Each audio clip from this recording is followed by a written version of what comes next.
Students, आज हम placenta के बारे में पढ़ेंगे और पार्चुरेशन और लैक्टेशन के बारे में, जिसके साथ ये चैप्टर ख़त्म हो जाएगा। तो प्लेसेंटा बहुत इम्पॉर्टेंट है एग्ज़ाम पॉइंट ऑफ व्यू से। पहली बात, होता क्या है प्लेसेंटा, तो उसके लिए आपको बता दें कि दिस इज़ द, यहाँ पे आप देखिए क्या लिख रहे हैं कि कोरियोनिक विलाई और यूट्रिन टिश्यू जो है, ठीक है, इट बिकम्स इंटरडिजिटेटेड, यानी कि वो दोनों एक तरह से मिक्स होकर एक फंक्शनल यूनिट बनाती है फीटस और मैटरनल बॉडी के बीच में।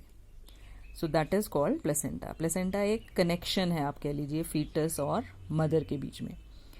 कोरियोनिक विलाई, कल हमने एक डायग्राम किया था जिसमें कि ये वाला, ठीक है, यहाँ पर आपको कहा था कोरियन जो है आउटरमोस्ट लेयर है, मतलब एक्स्ट्रा एम्ब्रियोनिक मेम्ब्रेन है जो एम्ब्रियो को प्रोटेक्ट करती है, और इसी की ये जो फिंगर लाइक आउटग्रोथ्स हैं, these are called villi, chorionic villi, जो कि मदर के टिश्यू में, यानी कि यूट्रस की वॉल में, यहाँ यूट्रस की वॉल है उसमें ये एम्बेडेड होती हैं। तो यही एक तरह से आप कह लीजिए ये कनेक्शन है ना between mother's tissues and the embryo. So chorionic villi plus जो यूट्रस का टिश्यू है ना, वो आपस में मिल जाता है और यहाँ पर जो स्ट्रक्चर बनता है उसको प्लेसेंटा कहते हैं। तो वो प्लेसेंटा जो है एक तरह से कनेक्शन है between the foetus and mother. तो इसी के थ्रू, प्लेसेंटा के थ्रू ही ट्रांसपोर्ट होता है सभी चीज़ों का, जैसे मदर के ब्लड से ऑक्सीजन, फूड वगैरह वो जाएगा, और जो एम्ब्रियो है उसकी तरफ से यहाँ पर वेस्ट प्रोडक्ट्स जो हैं वो मैटरनल ब्लड में आएंगे। तो इस तरह से ये जो प्लेसेंटा है ये काफ़ी इम्पॉर्टेंट रोल यहाँ पर प्ले करता है। अगर इसी डायग्राम को उल्टा करें, अपसाइड डाउन करें, तो ये इस तरह का दिखेगा ना, लाइक दिस, ठीक है। तो इसमें ये पिंक वाली बाहर वाली लेयर जो है, दिस इज कोरियन, और ये आ गए कोरियोनिक विलाई, ये देखिए, जो कि मदर के यूट्रस वॉल में एम्बेडेड है। तो यही प्लेसेंटा है, प्लेसेंटल विलाई भी इसको कह रहे हैं ना, लाइक दिस, ठीक है। अंदर जो ब्लैक वाली है वो एमनियन है इस केस में, और उसके बाद आपको एक योक सैक और एलेंटॉइस बताए थे, दो सैक लाइक स्ट्रक्चर्स, है ना। और ये देखिए, ये जो कनेक्शन है, this is the umbilical cord, है ना। तो प्लेसेंटा से जो भी इसको नरिशमेंट मिलता है फीटस को, वो यहाँ इस अम्बिलिकल कॉर्ड के थ्रू मिलता है।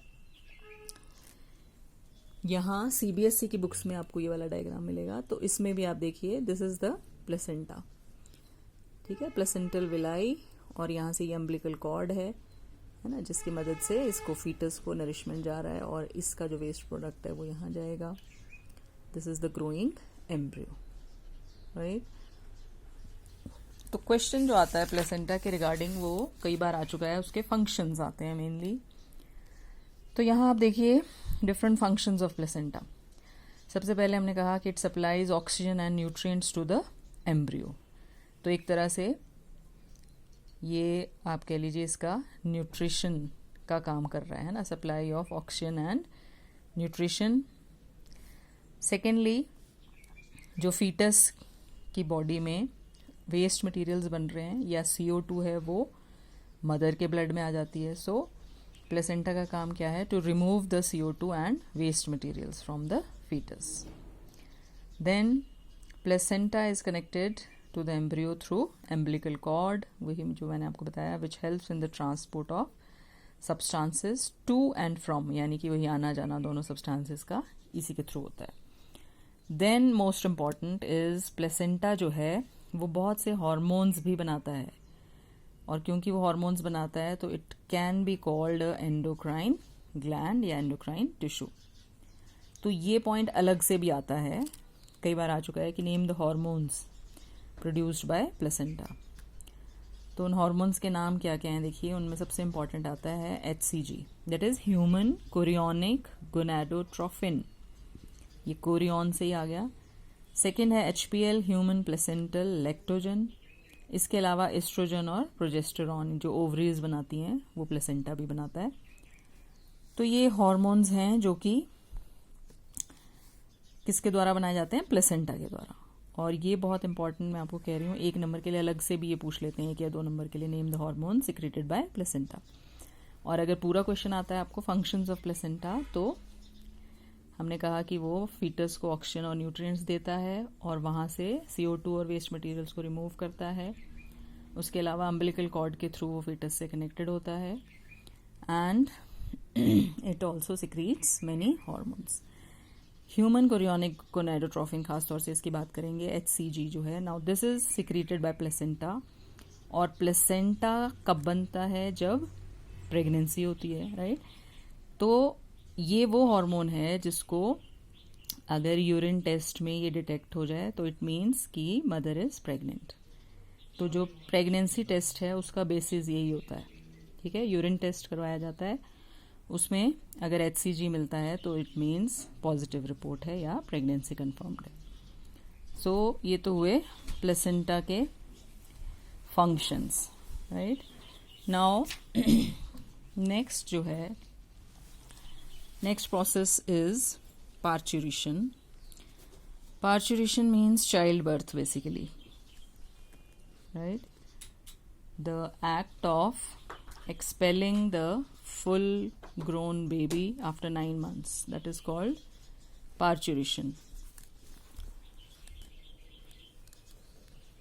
इसको एक लाइन में इस तरह से आप डिफाइन कर सकते हैं, अदरवाइज अलग अलग बुक्स में अलग अलग से इसमें रहेगा। The act of expelling the full term young one from the mother's uterus at the end of gestation period is known as parturition, है ना। जेस्टेशन पीरियड आपको बताया था 9 मंथ्स का होता है मैन में।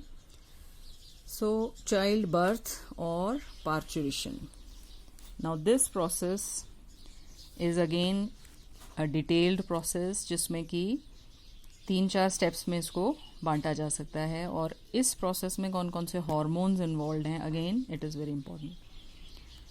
सो कब होता है चाइल्ड बर्थ? देखिए उसके लिए क्या होता है कि एक सिग्नल जाता है ना। जैसे ही जो फीटस है वो फुली डेवलप्ड हो जाता है तो एक सिग्नल ब्रेन को जाएगा और ब्रेन में से कौन सा हार्मोन आ जाएगा बन के? ऑक्सीटोसिन, ठीक है। Release of oxytocin from the maternal pituitary. Pituitary gland जो ब्रेन में है ना, वहाँ से ऑक्सीटोसिन आता है और वो ब्लड के थ्रू आएगा और क्या करता है? It promotes contractions of uterine muscles. Uterus की जो मसल्स हैं उनको ये कॉन्ट्रैक्ट करने के लिए कहता है, ठीक है, जिससे कि पेन्स शुरू हो जाती हैं, उसी को लेबर पेन्स कहा जाता है, ठीक है। नाउ नेक्स्ट जो है लेबर पेन्स को आप कह सकते हो कि उनको, या चाइल्ड बर्थ जो है उसको 3 स्टेजेस में डिवाइड किया जा सकता है। Stage of dilation, stage of expulsion and placental stage. Dilate करना होता है बड़ा करना किसी चीज़ को या खोलना, तो इस केस में जो सर्विक्स है ना, यूट्रस का जो निचला पोर्शन है, जो नेक पोर्शन है, उसको सर्विक्स कहते हैं, ये वाला, ठीक है। This is the cervix. तो ये डायलेट होगा यानी कि ओपन होगा ये, ताकि जो यंग वन है it can be expelled out, ठीक है। तो डायलेशन का जो प्रोसेस है this takes about 6 to 12 hours, और इसमें जैसे हमने कहा यूट्रिन मसल्स कॉन्ट्रैक्ट करती रहती हैं, उसको कहते हैं लेबर पेन्स। एंड देन जो एमनियोटिक सैक है एम्ब्रियो के अराउंड, जिसमें एमनियोटिक फ्लूइड भरा होता है, वो बाहर आना शुरू होता है, ठीक है। The amniotic fluid starts flowing out through the vagina.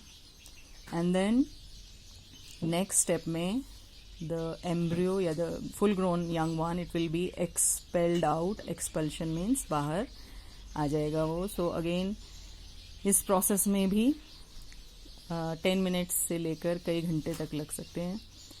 So it is delivered और बॉर्न। लेकिन उसके बाद क्या होता है, देखिए ये भी एक इम्पॉर्टेंट पॉइंट है। After the delivery what happens कि जो प्लेसेंटा है, ठीक है, placenta comes out and that is called after birth. जो प्लेसेंटल टिश्यूज हैं वो बाहर आएंगे एंड उसको क्या कहते हैं? After birth. जैसे यहाँ पर देखें, अगर ये एम्ब्रियो है तो पहले ये बाहर आता है, जनरली जो हेड पोर्शन है वो पहले बाहर आता है, और जब when the child is born उसके बाद ये सारा जो प्लेसेंटल टिश्यू है वो बाहर आता है and it is called after birth.